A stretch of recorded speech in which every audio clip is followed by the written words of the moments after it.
maudit. Oui.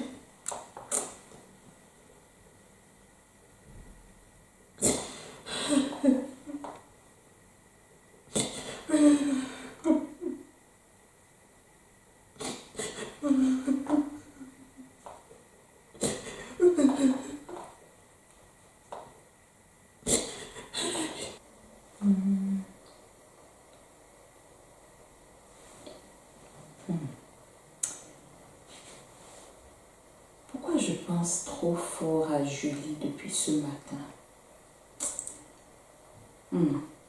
Ça veut dire qu'il faut que je l'appelle. Ça doit être...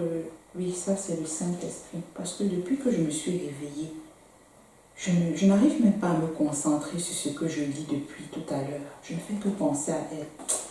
Il faut que je l'appelle. Il faut que j'appelle Julie. Qu'est-ce qui ne va pas?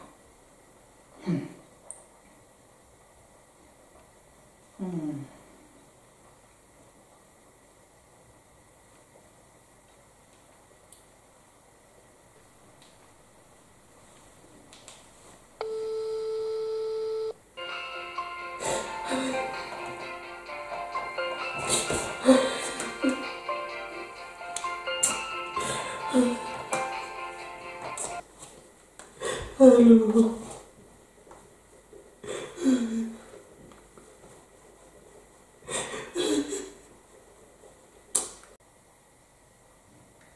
Allô? Jules, c'est quoi? This child will not kill me. Je t'ai déjà dit que quand ça ne va pas, tu m'appelles, non? Pourquoi on doit toujours recevoir la révélation du Saint-Esprit que tu ne vas pas bien? Pourquoi tu ne le dis pas quand ça ne va pas?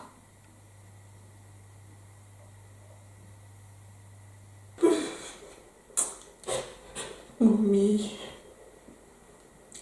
je suis fatiguée.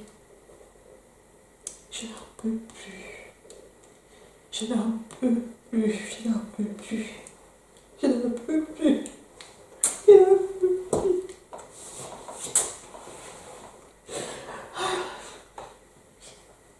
Ouais. Seigneur, pardon, aide-moi. Saint-Esprit, pardon, aide-moi. Jules, qu'est-ce qu'il y a? On m'a encore matriculée. J'ai déjà changé d'université fatiguée. Je passe toutes mes journées à la bibliothèque, du début à la fin du semestre. Je prie, je jeûne. Mais quand les résultats sortent, j'échoue toujours. Mommy, moi je suis fatiguée. Moi je suis fatiguée. Je ne peux plus. Je ne veux plus vivre. Je suis fatiguée. Je suis fatiguée. Je suis fatiguée.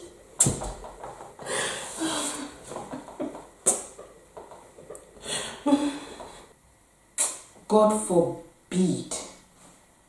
Tu ne mourras pas, mais tu vivras pour déclarer les œuvres merveilleuses de l'Éternel, du Seigneur Jésus-Christ dans ta vie. Quelle chose merveilleuse. Ma vie, c'est seulement les échecs. Année après année. Ça ne finit jamais.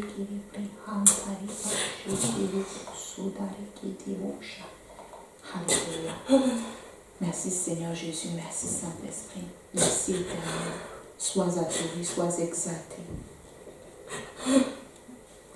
Est-ce que tu te souviens de ce que je t'avais demandé de faire lorsque tu m'avais appelé pour m'expliquer que tu venais d'être exmatriculé pour la première fois? Que je devais chercher à connaître la volonté du Seigneur concernant mes études. Est-ce que tu l'avais fait? Non. Puisque moi j'ai toujours su que je voulais être journaliste.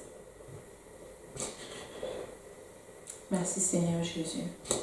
C'est exactement ce que le Saint-Esprit vient de me révéler. Il m'explique que tu n'as jamais pris le temps de rechercher la pensée de Dieu pour tes études.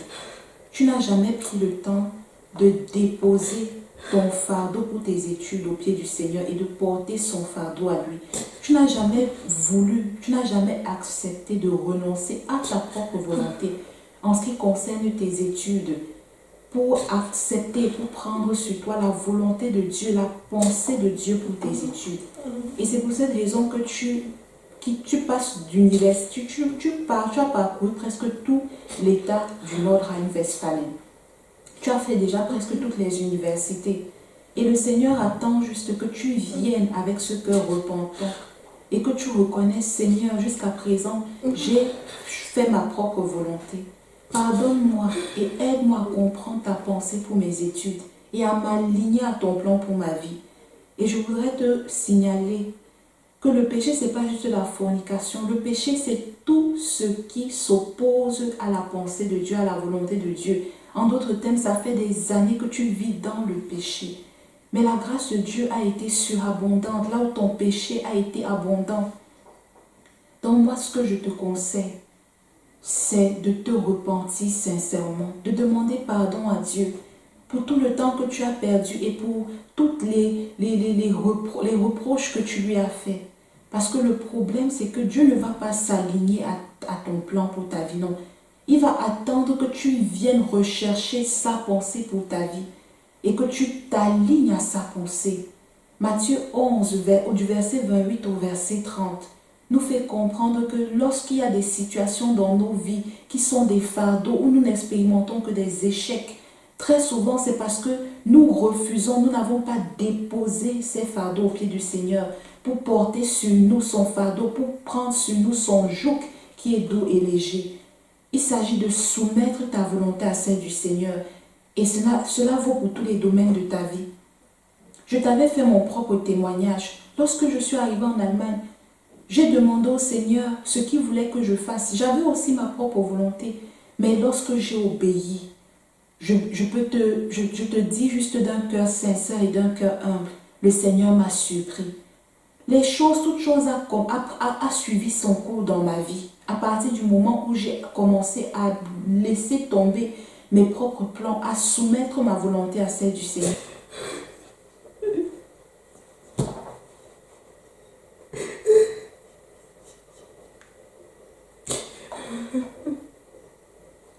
Amen. Amen. Amen. Pardon, Seigneur. Pardon, Seigneur. Pardon, Seigneur. Je me repens, Seigneur. Je me repens, Seigneur. Je me repens, Seigneur. Je soumets ma volonté. Amen.